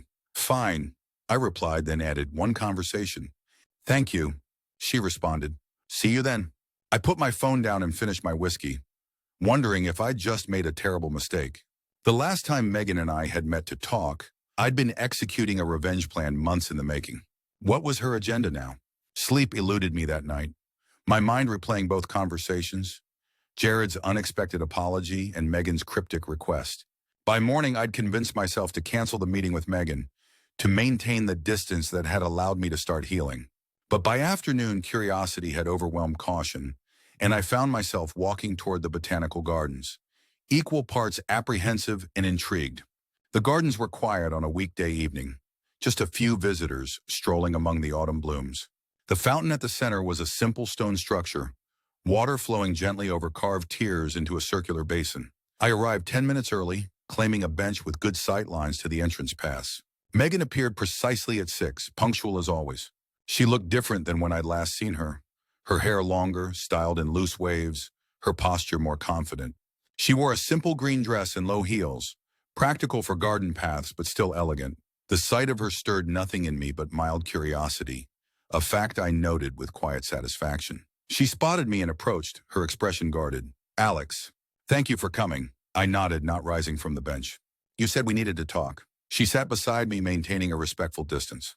Yes, about a few things. She paused, seeming to gather her thoughts. First, I saw you with Jared yesterday. At Cornerstone Coffee. You were following him? I asked, raising an eyebrow. No, she replied quickly. I work in the building across the street now. Editorial position at Horizon Publishing. I was leaving when I saw you two go in. Ah, I digested this information. Congratulations on the job. Thank you. She fidgeted with the strap of her purse. I wanted to talk to you because, well, I'm concerned about what Jared might have told you. This wasn't what I'd expected. About us. Me and him. She met my eyes directly. About what really happened after I left you. Now I was genuinely curious. He said things fell apart quickly. That he left you for someone in Seattle. What's there to clarify? She took a deep breath. That's the sanitized version. The reality was much uglier. She looked down at her hands. Jared was not who I thought he was. Not who either of us thought he was, I think. I waited, letting her continue at her own pace. At first, things seemed perfect. The excitement, the newness. But then, she hesitated, clearly uncomfortable. He changed, became controlling, jealous. If I mentioned your name, he'd fly into a rage, accusing me of still having feelings for you. This didn't align with the Jared I knew, or thought I knew. That doesn't sound like him. I wouldn't have believed it either, she admitted. But loss changes people. I think betraying you affected him more than he let on. He started drinking heavily, monitoring my texts, questioning where I went, who I saw. I frowned, trying to reconcile this image with the contrite man I'd spoken with yesterday. Why are you telling me this, Megan? Because I'm worried, she said simply. About you. About him reaching out to you, trying to repair your friendship. You think he has ulterior motives? I asked skeptically. I think he's desperate for absolution, she said. And you're the only one who can give it to him. I considered this. So your lunch with him last week? Was him trying to apologize to me too, she confirmed. I agreed to hear him out, mostly to see if he'd really changed. She shook her head. I'm not convinced he has. And you're telling me this out of concern for my well-being. I noted, unable to keep the skepticism from my voice. Despite how things ended between us, she flinched slightly at the reference to our final confrontation. Yes. Despite that, what you did to me was cruel, Alex. Calculated in a way I never expected from you. But I understood it. In some twisted way, I even deserved it. No one deserves to be manipulated like that, I said quietly, echoing what Dr. Winters had told me repeatedly. What I did crossed a line. Surprise flickered across her face. Are you apologizing? Acknowledging? I corrected. There's a difference. She nodded slowly. Fair enough. She hesitated, then continued. The second reason I wanted to talk to you is more personal. I've been in therapy since that morning at your apartment, working through a lot of things, understanding my patterns, why I did what I did to you, why I stayed with Jared even when things turned dark. I felt a pang of something. Not guilt exactly, but recognition. I've been in therapy too. A small smile. I'm glad. It helps, doesn't it? To have someone objective untangle the mess. Sometimes, I admitted. Other times it just makes things more complicated. Truth usually does, she said softly. We sat in silence for a moment, the fountain's gentle splashing the only sound between us. I want you to know that I don't hate you, Alex, she finally said. I did for a while. After what you did. But hate takes too much energy to maintain. I don't hate you either, I replied, realizing as I said it that it was true. Not anymore. Good nah, yeah good. She seemed genuinely relieved. That's... Be good. Another silence, less tense than before. So what now? I asked. You've warned me about Jared. You've cleared the air. Is that it? She shook her head. One more thing. Then I'll leave you alone, if that's what you want. She reached into her purse and pulled out a small wrapped package. This is yours. I've been meaning to return it for months, but I wasn't sure how to reach out after everything. I took the package hesitantly, unwrapping it to find a small leather-bound book. My grandfather's copy of Meditations by Marcus Aurelius, which I'd thought lost in the shuffle of Megan's departure from our apartment. I found it when I was packing up at Jared's, she explained. It must have gotten mixed in with my books. I know how much it means to you. The book had been a graduation gift from my grandfather, one of the few personal items I'd been genuinely upset to lose. I ran my fingers over the worn leather, unexpectedly touched by its return. Thank you, I said, meaning it. I thought it was gone for good. You're welcome. She stood, smoothing her dress. That's all I wanted to say. And to give you that, I should go now. I rose as well. Megan, wait. I wasn't sure what compelled me to stop her, only that our conversation felt unfinished somehow. Um, how are you? Really? The question seemed to surprise her. I'm better. Not great, but better. The new job helps. Therapy helps. Time helps. She offered a small smile. How are you? Really? The same, I admitted. Better. Working on it. She nodded. I'm glad. We stood awkwardly, neither sure how to end this unexpected moment of genuine connection. About Jared, I said finally. Thank you for the warning, but I think I can handle myself. Of course you can, she agreed. Just be careful. People show you who they are in crisis. Remember that. With that cryptic advice, she turned and walked away, her green dress bright against the autumn foliage. I watched her go, the book heavy in my hands, her words echoing in my mind. People show you who they are in crisis. The question that lingered, uncomfortable and insistent, was what my own behavior during our shared crisis had revealed about me. The botanical garden seemed less peaceful as I left. Megan's warnings about Jared disturbing what had been a tentative sense of closure after our coffee shop conversation. I couldn't reconcile the controlling, jealous man she described with the friend I'd known for years, or the apologetic figure I'd spoken with yesterday. One of them was lying, or at least selectively editing the truth. But which one? And why? I turned these questions over as I walked home, the autumn evening cool around me. My phone buzzed with a text from Dr. Winter's office confirming my rescheduled appointment for tomorrow morning. The timing couldn't have been better. At home, I placed my grandfather's book carefully on my bedside table, running my fingers over the worn cover before opening it to the inscription inside. To Alexander, may you find wisdom in these ancient words as you forge your own path. With love, Grandpa Joseph. I'd found solace in the Stoic philosophy during difficult periods of my life. My parents' divorce, my grandfather's death, challenging times at work. I'd missed its guidance during the turmoil of recent months.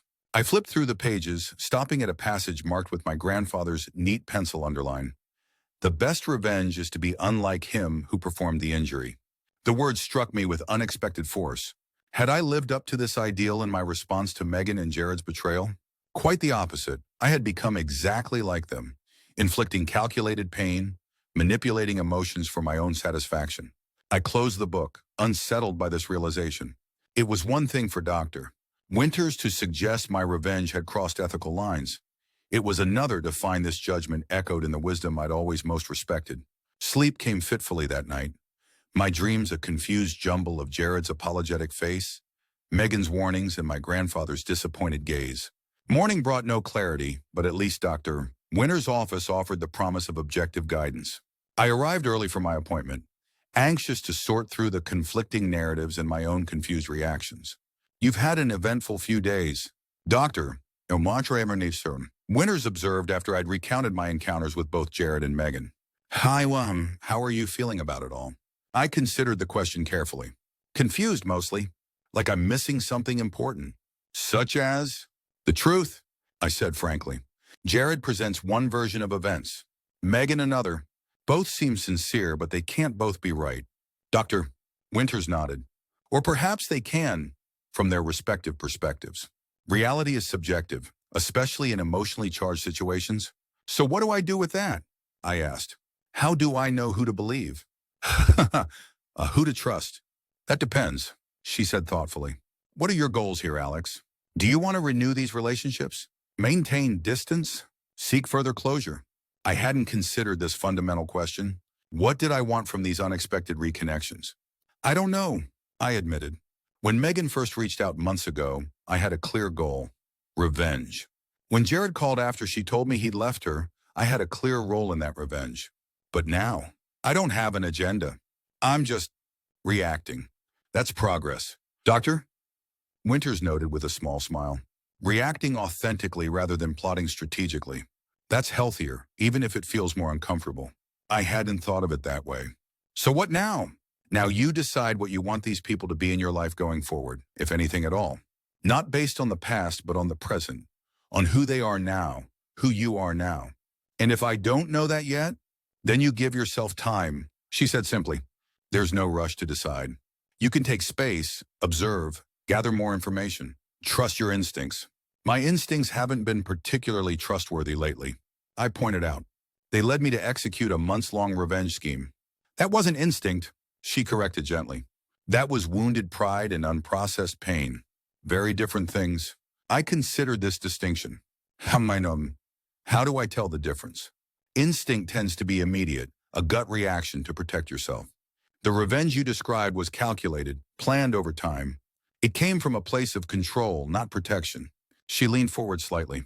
What does your instinct tell you about Jared and Megan now? Not what you think about them, but what you feel when you are in their presence. I closed my eyes, trying to access that immediate response she described. With Jared, caution. Not fear or anger, just wariness. Like I'm not seeing the full picture. And Megan? Distance, I said after a moment. Not hostility anymore, just a sense that we've caused each other enough damage. Doctor, Winters nodded. Those sound like healthy instincts to me. Worth listening to. The session continued as we explored these reactions further, examining what they might mean for my path forward. By the end, I felt clearer, if not completely resolved. One last thing before you go. Doctor, de bueno ne fornigerás or serenorn. Winters said as our time drew to a close. You mentioned finding your grandfather's book of meditations. There was a quote about revenge that resonated with you. I nodded. The best revenge is to be unlike him who performed the injury. A powerful idea, she noted. What does that mean to you in the context of your situation? I considered this, that I've failed in a way. By responding to their betrayal with my own form of betrayal, I became exactly what I despised. Perhaps, she acknowledged, or perhaps it's not too late to embody that principle now in how you move forward. The idea stayed with me as I left her office, walking through the crisp autumn morning with renewed purpose. My phone buzzed with a text from Jared. Thanks for hearing me out yesterday. Meant a lot. Would you be up for shooting hoops sometime? No pressure. Basketball had been our ritual since college. Weekly games at the rec center, one-on-one competitions that had sometimes continued for hours, neither willing to concede defeat. It was significant that this was how he chose to suggest rebuilding some form of connection.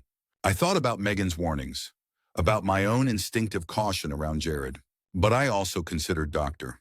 Winters' suggestion about embodying a different approach to all this, being unlike those who had injured me.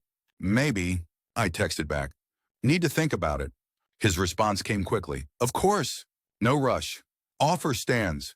I pocketed my phone, continuing my walk with no particular destination in mind. The city felt different somehow. Or perhaps I was the one who had changed. The anger that had colored my perception for so long had faded, leaving space for something else to grow in its place. Not forgiveness, exactly. Not yet. But the possibility of it, perhaps. My aimless wandering led me to a small bookshop I'd frequented before the betrayal. I stepped inside, drawn by the familiar smell of paper and the quiet atmosphere. Browsing the shelves, I found myself in the philosophy section, fingers trailing over spines until I found a new edition of Meditations, this one with commentary and historical context. As I reached for it, another hand appeared, reaching for the same book. Sorry, a female voice said. Go ahead. I turned to find myself face to face with a stranger, a woman about my age with dark curly hair and glasses, an armful of books already clutched against her chest. No, please, I said, stepping back. I already have a copy at home. Just browsing. You're a fan of Marcus Aurelius? She asked, looking pleasantly surprised. My grandfather introduced me to him. I explained. His perspective on adversity has been relevant lately. She nodded, understanding in her eyes. The impediment to action advances action. What stands in the way becomes the way. I smiled, recognizing the quote. Exactly. I'm Eliza, she offered, shifting her books to extend a hand. Alex, I replied, shaking it briefly. Well, Alex, she said with a small smile, since you're familiar with the text, would you recommend this edition? I'm teaching a course on Stoic philosophy next semester and looking for accessible translations for my students. I haven't read this particular edition, I admitted, but I've found that the Gregory Hayes translation is the most approachable for newcomers. Her eyes lit up. That's exactly what I've heard. Thank you for confirming it. She hesitated, then asked, would you like to get coffee? Continue this conversation? I don't often meet fellow Stoic enthusiasts outside academia. The invitation caught me off guard. 6 months ago, I'd been planning a future with Megan. 3 months ago, I'd been executing my revenge. And now here I was, being asked to coffee by a stranger who shared my interest in ancient philosophy. Life's strange trajectories never cease to amaze me. I'd like that, I found myself saying, surprising myself with the genuine interest behind the words. We walked to a nearby cafe, continuing our discussion of philosophy, then branching into other topics. Her work as a professor of classics, my career in marketing, our shared love of historical fiction and hiking. It was the most normal, uncomplicated interaction I'd had in months, untainted by the past drama that had consumed my life. 2 hours later, we exchanged numbers with tentative plans to attend a lecture series on Greek philosophy the following week. As I walked home afterward, I felt lighter somehow, as if the conversation with Eliza had reminded me that life extended beyond the narrow confines of my recent experiences. The feeling persisted through the evening as I cooked dinner, reread passages from my grandfather's book, and finally responded to Jared's basketball invitation. Saturday morning, 10 a.m. at the recreation center. Just one game. His response was immediate. I'll be there. Thanks, Alex. That night, for the first time in months, I dreamt not of Megan or Jared or betrayal, but of something entirely new. A hiking trail I'd never seen, leading up a mountain toward a sunrise. I woke feeling rested, the dream lingering as a sense of possibility rather than fading like my usual nightmares. Progress, I thought again. Small but real. Saturday arrived crisp and clear, perfect basketball weather. I arrived at the rec center 10 minutes early, bouncing a ball idly on the outdoor court as I waited for Jared. Part of me still questioned the wisdom of this meeting, Megan's warnings echoing in my mind. But another part, the part Dr. Winters encouraged, was curious to see what would happen, to observe Jared with fresh eyes rather than through the lens of past betrayal. He arrived precisely at 10, dressed in his usual basketball shorts and faded college t-shirt, a water bottle in one hand and a tentative smile on his face. Hey, he greeted me, cautious but hopeful. Thanks for doing this. I shrugged, tossing him the ball. One game. Your start. We fell into the familiar rhythm of our old competitions. Dribbling, feinting, the squeak of sneakers on concrete. Trash talk that gradually shifted from awkward to something approaching our old dynamic. Jared had always been slightly better. Quicker, more aggressive. But I was more strategic, patient in finding openings. Today was no different. He took an early lead, but I steadily closed the gap, neither of us willing to concede easy points. By the time we reached game point, we were both sweating, breathing hard, fully absorbed in the contest. Just like old times, Jared commented during a brief pause to catch our breath. You still won't take the easy shot. You still fall for the same fake, I countered, surprising myself with the ease of the banter. He laughed, a genuine sound I hadn't heard in months. Some things never change. And some things do, I said, the words carrying more weight than intended. Our eyes met, the game momentarily forgotten as the reality of our situation reasserted itself. Yeah, he acknowledged quietly. They do. We finished the game, I won by 2 points, and moved to a nearby bench, gulping water and cooling down in companionable silence. So, Jared finally said, this was good. Better than I expected, honestly. I nodded. It was fine. Just fine, he teased, a shadow of our old friendship in his tone. Don't push it, I warned, but without heat. He grew serious. I won't.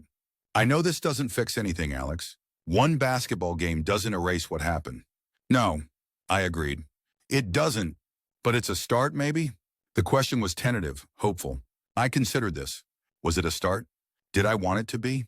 Megan's warning still nagged at me, but the man beside me seemed genuinely remorseful, even vulnerable in his hope for some form of reconciliation.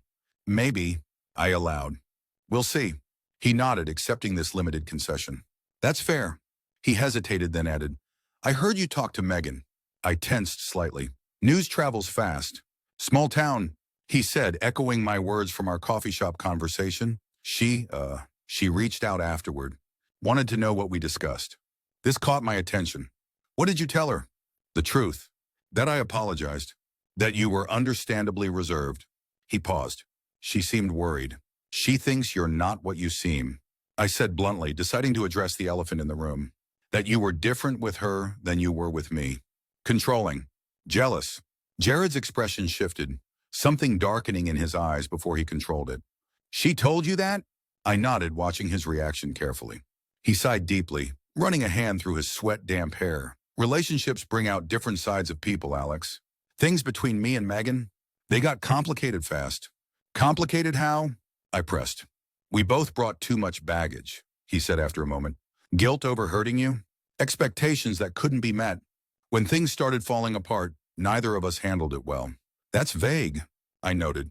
Because it's messy, he countered. Yes, I got jealous sometimes. She talked about you constantly, comparing us. Yes, I drank too much toward the end. But controlling? No. He shook his head firmly. That's not who I am. That's not what happened. I studied him, trying to discern truth from convenient narrative. So she's lying? I wouldn't say lying, he said carefully. Remembering selectively, maybe. Framing things in a way that makes her choices seem justified. We all do that. He gave me a pointed look. All of us.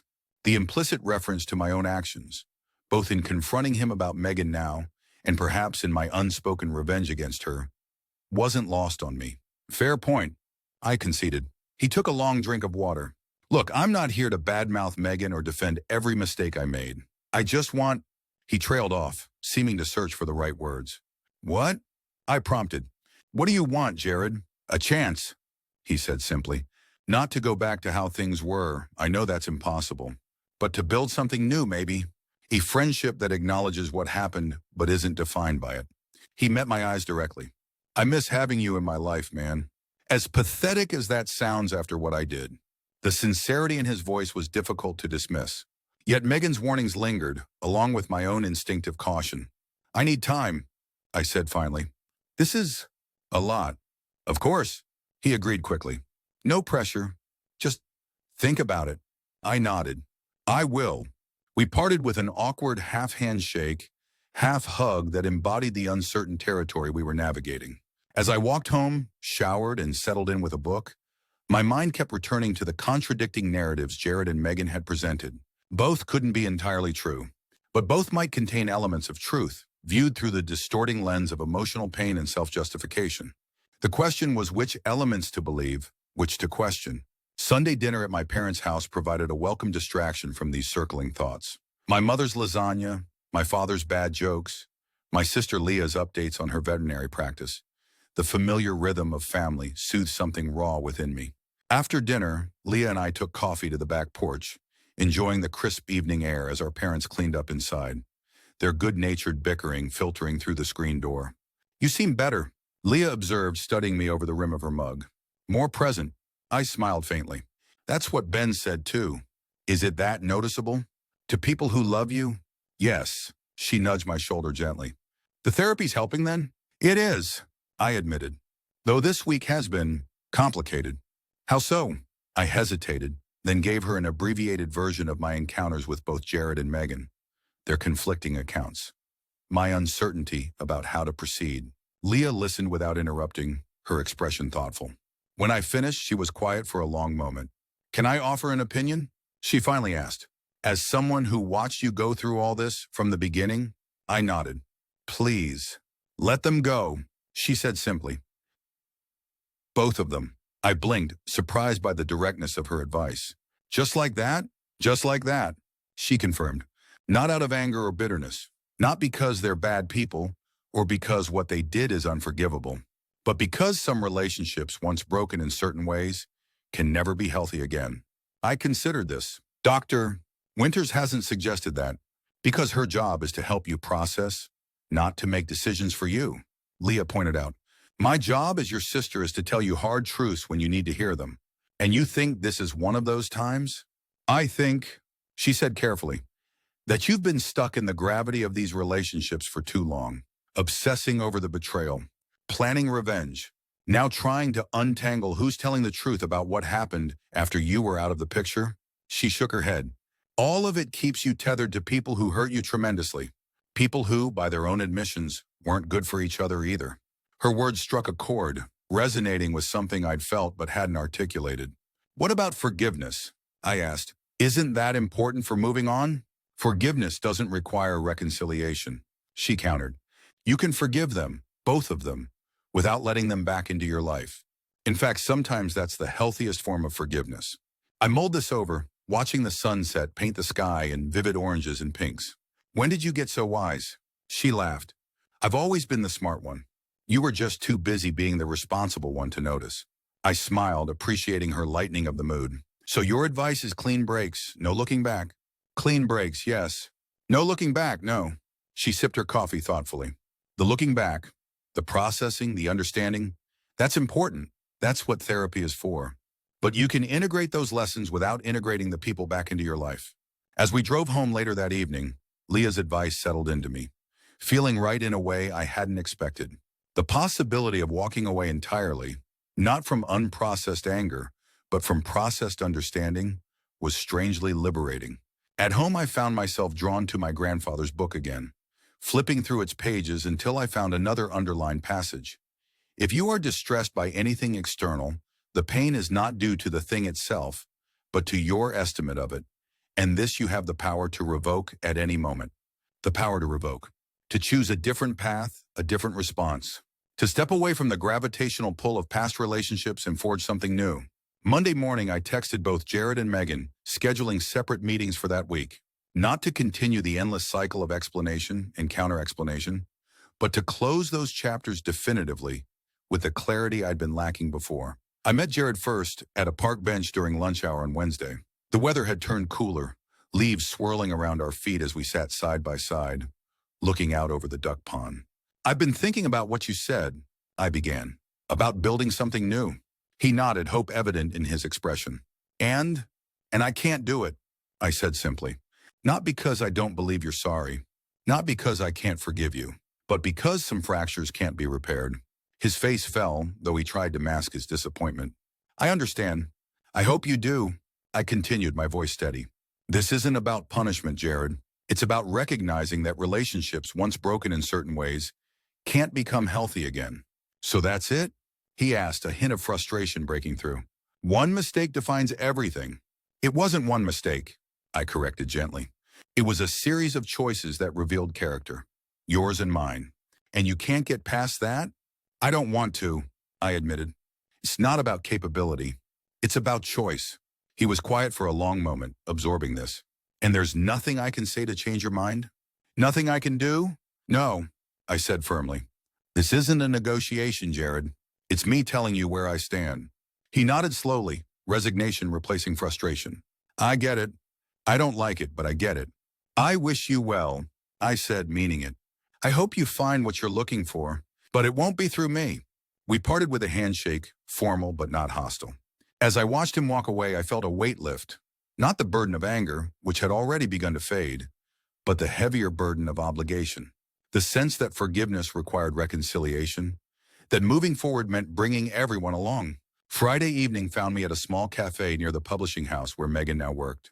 She arrived precisely on time, dressed in business attire that emphasized the professional distance between us now. Thank you for meeting me, I said as she slid into the seat across from me.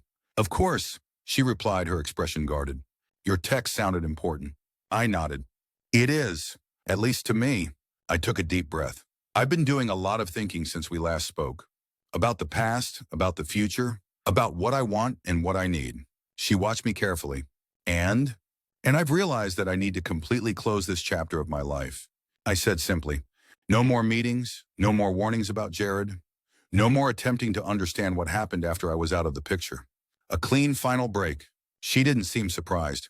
I see. I want you to know that I forgive you. I continued, not because what you did was excusable, but because holding on to that anger only hurts me. And I've been hurt enough. I understand, she said quietly. For what it's worth, I forgive you too. For what you did when I came back. I nodded, acknowledging her words. Thank you. She hesitated, then asked, what about Jared? Did you talk to him too? I did, I confirmed. I told him essentially the same thing. That chapter's closed as well. Relief flickered across her face, quickly masked. That's probably for the best. I think so, I agreed. For all of us. We sat in silence for a moment, the weight of our shared history hanging between us for the last time. So this is goodbye then, she finally said. It is. She studied me, a hint of sadness in her eyes. I am sorry, Alex, for everything. I hope you know that. I do, I said simply. What will you do now? She asked. The question struck me as oddly profound. What would I do now with this chapter closed? With the energy I'd spent on anger and revenge and confusion redirected? Live, I said, surprising myself with the simplicity of the answer. Just live. She smiled faintly. That sounds like a good plan. We said our goodbyes outside the cafe. No hug, no handshake, just a nod of acknowledgement and acceptance. As she walked away, I felt no urge to watch her go.